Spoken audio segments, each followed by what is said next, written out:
지금 우리는 그 성경 말씀 가운데서 이곳 저곳을 찾아다니면서 말씀 안에서 말씀하시는 성령의 가르침을 사모하면서 복음의 진리를 공부하는 중에 있습니다. 더구나 저는 이 말씀을 통해서 늘 마음에 사모하는 것은 이 말씀을 보되 사람의 관점이 아닌 하나님의 관점으로 보는 것, 그래야 복음이 참 복음이 돼요. 그런 차원에서 여러분들이 주위에 있는 동역자, 친구들 많이 소개해서 뉴라이프 복음방송이 한국과 온 세계에 퍼져나가므로 복음 사역자나 일반 성도나 심지어 불신자까지라도 말씀 안에 거할 수 있는 진리의 말씀 속에 살고 나타내는 그런 분을 누리도록 많이 광고해 주시고 시청자가 더 많았으면 좋겠습니다. 오늘 제가 여러분과 더불어서 하나님의 뜻이 무엇일까? 거룩함이라, 그에 대한 말씀입니다. 제가 말씀 정하게 된 이유가 제가 며칠 전 그 새벽에 잠을 일찍 깨서 마루에 나가서 저는 종종 기독교 방송을 듣는데 텔레비를 통해서 들을 관을 갑자기 내 마음속에 텔레비 방송 주제와 관계없이 내 안에서부터 하나님은 너에게 거룩함을 원하신다. 뭐 설명을 다 못하겠어요. 이건 순간적으로 마음속에 영 안에 강력하게 다가왔어요. 그때부터 하나님의 뜻은 인간의 어떤 성공이나 물질적인 축복이나 건강 회복이나 물론 다 좋습니다만은 가장 근본적인 뜻이 무엇일까? 우리의 거룩함이라. 이 말씀에 대해서 내 마음이 강력하게 꼽히게 되었어요. 물론 성경 보게 되면 하나님의 뜻에 대해서 여러 가지로 설명을 해요. 어떤 곳에서는 하나님의 뜻은 모든 사람이 구원받으며 진리를 아는 데 이르기를 원하시는 것이다. 또 들어보면 하나님의 뜻은 아들 보고 믿는 자마다 영생을 얻는 것이다. 사실은 그 말이 그 말입니다. 이걸 종합하게 되면 오늘 이 시간에는 하나님께서 가장 원하시는 것은 믿는 자에게 또 모든 사람에게 원하는 하나님의 간절한 소망, 그 뜻은 너희의 거룩함이다. Holiness, Holy Life, Holy Person. 거룩한 사람이 되고 거룩한 삶을 사는 것이다. 바로 그런 얘기입니다. 먼저 성경에서 볼까요? 데살로니가전서 4장 3절과 7절입니다. 3절 7절 너무 중요한데 하나님의 뜻은 이것이니 너희의 거룩함이라. 어떻습니까? 또 7절에 보면 하나님이 우리를 부르심은 부정하게 하심 아니요 거룩하게 하심이니. 잘 보세요. 그러니까 이 거룩하다 말은 부정의 반대가 바로 거룩입니다. 뭐 성경 여러 군데도 우리에게 분명히 주님은 말씀하고 계십니다. 성경 말씀 가운데도 베드로전서 1장 16절에 보면 하나님께서 친히 말씀하셨어요. 내가 거룩하니 너희도 거룩하라. 이 말씀을 깊이 묵상을 해야 돼요. 하나님이 정말 믿는 나에게 무엇을 원하실까? 하나님이 거룩하잖아요. 우리도 뭐 목회자 성도 마찬가지입니다. 거룩하는 것이 주님의 뜻입니다. 우리가 뭐 기도의 제목이 많이 있습니다만은 뭐 여러 가지 주님이 원하시는 것이 많지요. 그러나 줄이면 하나님 뜻은 너희의 거룩함이라. 이 문제에 대해서 깊은 영적인 고민도 해봄직하고 한 번쯤 하던 사역을 세상의 삶을 멈추어 서서 이 문제에 대해서 깊은 묵상을 한 번쯤 해봐야 된다고 생각해요. 그러면 거룩하단 말이 무슨 말일까? 거룩하단 말이 레위기 11장 44절에 보면 나는 여호와 너희 하나님이다. 내가 거룩하니 너희 몸을 구별해서 거룩해져라. 거룩한 몸으로 구별해라. 그러니까 거룩하다는 뜻은 구별한다, 분리한다. 죄와는 상관없는 위치에 서는 것이다. 이게 거룩한 겁니다. 이 거룩하다는 말은 윤리 도덕적인 개념보다는 하나님과의 관계에 있어서 하나님께서 죄와는 구별되어 있잖아요. 이건 하나님의 성품만이 아니고 더보다 더 깊은 존재 자체가 거룩하신 분입니다. 그것처럼 믿는 너희도 세상에 살지만 세상과는 구별된, 잘 들으세요. 죄 많은 세상에 살지만 죄와는 관계없는 위치에 서 있는, 그리고 그런 삶을 사는 구별된 삶을 살아야 된다. 이게 아버지의 뜻입니다. 많은 영적 지도자들의 걱정과 성도들의 고민은 오늘날 교회가 너무 이렇게 세소가 돼가지고 세상과 구별하기 힘든 프로그램도 그렇고 여러 가지 모양으로 세속의 물결이 교회까지 침투해서 어지러워지고 더럽혀지고 구별이 희미해진 그런 갈등 우리가 느끼고 있습니다. 구별됐다, 분리됐다, 함께 있지만 다르다, 죄악 속에 살지만 죄와는 구별된 존재다.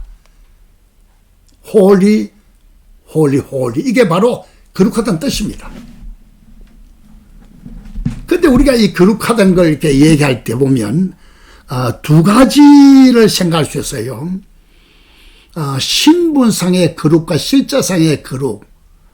우리 성경 말씀 보십시다. 먼저 믿는 자 신분 위치가 이미 믿을 때 거룩하게 됐다. 그 얘기입니다. 히브리서 10장 9절과 10절 여러분 잘 보시기 바랍니다. 히브리서 9장 10장 9절이죠. 교회 말씀하시기를 보시옵소서. 이게 예수님 말씀인데, 내가 하나님의 뜻을 행하러 왔나이다. 지금 말하는 이 뜻이 바로 우리가 복음 메시지 종종 말하는 마태복음 7장 21절에 보면 아버지의 뜻대로 하지 않는 사람 구원받지 못한다. 그 뜻이 바로 이 뜻입니다. 행하러 왔나이다. 그 첫째 것을 폐하시면 둘째 것을 세우려 하심이라. 첫째 것, 옛날 것, 둘째 것, 새 것. 다시 말하면 율법은 폐해버리고, 그건 복음의 그림자잖아요. 그건 끝을 내고 새 것, 복음, 생명의 말씀, 그리스도 예수의 복음, 새 것. 그다음 보시기 바랍니다. 10절에 보면 이 뜻을 따라 예수 그리스도의 몸을 단번에 들이심으로 말미암아 우리가 거룩함을 얻었노라. 아멘 되시죠? 잘 보세요. 믿을 때 우리는 거룩함을 얻었어요. 예수님 십자가의 고난을 통해서 모든 죄를 이미 다 지시고 죄를 다 처리해버렸잖아요. 우리를 죄로부터 구별해 버렸어요. 모든 범죄는 보혈로 사함받고 죄의 영향은 십자가 죽음으로 처리됨으로 말미암아 우리가 온전히 구별된 존재입니다. 우리의 신분은 이미 거룩함을 얻었습니다. 많은 사람들이 예를 들어서 목사님, 집사님, 권사님, 장로님, 어디 장로님 거룩하세요 그러면 에이 내가 뭐 이런 생각이 뭐냐면 아직도 하나님의 관점이 아니고 사람의 관점에서 벗어나지 못해서 그래요. 모든 복음은 하나님의 관점입니다. 말씀을 하나님의 관점에서 봐야 돼요. 그런 차원에 보면 그리스도 예수의 십자가 고난을 통해서 다 해결했기 때문에 믿는 자는 이미 그리스도 안에서 그리스도로 말미암아 온전히 거룩함을 이미 얻은 우리는 거룩한 존재입니다. 그래서 우리를 성도, 거룩한 무리, 이 고린도전서 1장에 보면 첫머리에 고린도교에 참 문제가 많았습니다만 하나님께서 말씀하시기를 거룩하여 지고 성도, 그렇게 말하고 있습니다. 하나님은 믿는 저를, 믿는 당신을 거룩한 사람이다. Holy person, 거룩한 존재다. 그렇게 말하고 있어요. 우리 다시 한 번 더 볼까요? 고린도전서 1장 30절입니다. 너희는 하나님으로부터 나서 거듭났다는 얘기죠. 그리스도 예수 안에 있고, 아멘 되시죠? 예수는 하나님으로부터 나와서 우리에게 지혜와 의로움과 거룩함과 구원함이 되셨으니, 할렐루야. 내 안에 계신 그리스도, 여러분 안에 계신 그리스도는 정말 믿는 자는 예수님 자신이 믿는 자에게는 지혜가 되고 의로움이 되고 거룩함이 되고 구원함이 되었습니다. 내가 믿을 때 그렇게 됐단 말은 내가 뭐 훌륭해졌다, 뭐 도덕적으로 뭐 세상 사람보다도 비교하지 못할 만큼 고상하다, 그런 뜻이 아니고 내 안에 계신 그리스도가 거룩하니까 그리스도 내 안에, 난 그리스도 안에 있잖아요. 함께 거룩해졌어요. 나는 거룩한 사람이다. 아멘. 할렐루야. 그 두 번째는 뭐가 중요하니까 하나님은 신분이 이미 거룩할 뻔한 실제로 거룩한 삶을 살아내기를 원해요. 이게 실제적인 거룩한 삶을 살아내는 거. 우리 성경 볼까요? 베드로전서 1장 15절입니다. 오직 너희를 부르신 거룩한 이처럼 너희도 모든 행실에서 거룩한 자가 되어라. 행실로 그렇게 해야 된다. 신부는 믿을 때 거룩해졌어요. 성도, 우리 거룩한 사람입니다. 아멘 하시기 바랍니다. 근데 정말 거룩한 성도가 하나님의 뜻은 신분이 거룩한 말할 것 때문이와 거룩한 신분 가진 성도 하나님의 자녀가 실제로 거룩한 삶을 살기를 원하시는 겁니다. 내 안에 계신 그리스도, 거룩한 그분이 나를 통해서 나타나는, 그리스도가 나타나는, 이게 아버지의 뜻입니다. 신분의 거룩함, 행위의 거룩함, 위치, 신분, 행위, 실제로 거룩함의 실제화, 표정을 통해서, 말을 통해서, 인간관계를 통해서, 교회 생활을 통해서, 모든 삶의 영역에서 예배당 안에서나 예배당 밖에서 어디나 할 것 없이 우리의 삶과 헌신과 사역을 통해서 그리스도의 거룩함이 밖으로 흘러나와야 돼요. 어떻게 가능할까요? 또 성경에서 찾아야죠. 디모데전서 4장 5절입니다. 하나님의 말씀과 기도로 거룩하여진다. 물론 이거는 신물에 대한 이야기입니다만은 그 뒤에 보면 경건의 연습을 계속 말하고 있습니다. 다시 말하면 거룩한 신분 가진 하나님의 자녀 그리스도인이 실제로 거룩한 삶을 살기 원해서는 항상 주님과 깊은 교제, 큐티, 경건의 시간 또는 말씀과 기도를 통해서 주님 안에 거해야 되는, 뭐 포도나무 가지 거하면 열매를 맺는다. 거룩한 열매가 나타난다. 거룩한 결실이 나타난다는 겁니다. 이게 실제적인 거룩함. 제가 전에 예화 하나 들은 것이 있는데 오래돼서 정확한 전달이 아닌 것을 지금 말씀드립니다만은 이런 얘기를 들은 적이 있어요. 어떤 청년이 정말 예수 믿고 구원 받았어요. 확신이 있습니다만은 근데 삶의 변화가 잘 안 되는 거예요. 여러분도 그런 고민할 때 있죠. 예를 들면 뭐 성품도 잘 바뀌지 않는 것 같고 뭐 술, 담배, 마약, 와레바 잘 모르겠어. 하여간 하도 흐트러진 삶을 살아서 아무리 결심 노력해도 삶이 변화가 안 돼요. 이러면 안 될 텐데 고민하다가 담임 목사님을 찾아갔습니다. 목사님, 난 예수 믿는 사람인데 왜 이렇게 삶이 변화가 없고 성품, 인격이 바뀌지 않습니까?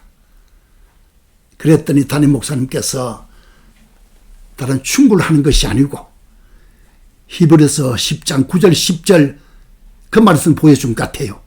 제 기억에는 성경 말씀에 믿는 자는 거룩하다 그랬더니 그 청년 말이 아이고 목사님 내가 뭐 거룩합니까? 목사님 또 보여주었어요. 그리스도가 단번에 죽으심으로 너희는 거룩함을 얻었노라. 그랬더니 청년이 여전히 그 말이 안 된다는 거예요. 담임 목사님 이렇게 물었답니다. 이 사람아, 네가 늘 볼 때는 거룩하지 않는 행편없는 삶을 살고 있지? 그렇죠. 그래 하나님 널 보고 뭐라 그랬지? 거룩하다 그러네요. 목사님 이렇게 물었습니다. 마지막으로. 네 말이 맞겠나? 하나님 말씀 맞겠나? 그 순간에 이 말씀이 청년 속에 들어가서요. 거룩함을 얻었노라. 그 청년이 순간적으로 와, 내가 거룩한 사람이네.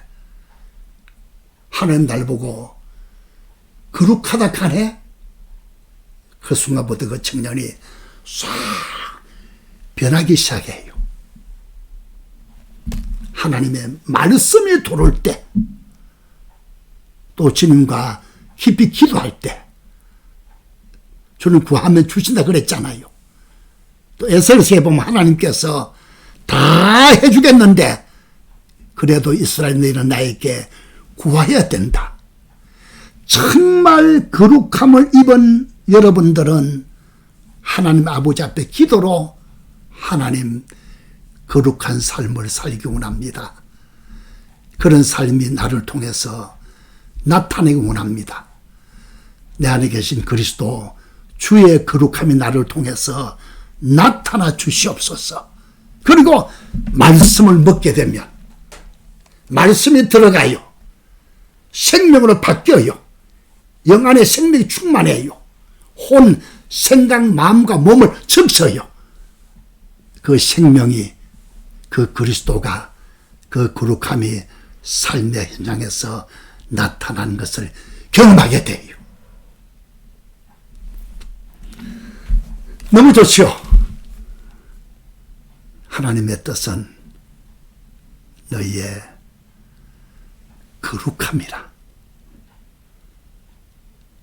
거룩함이 삶의 실제로 나타나는 가장 주님 원하시는 영광을 돌리는 행복한 삶으로 이어지시기를 축원합니다. 감사합니다.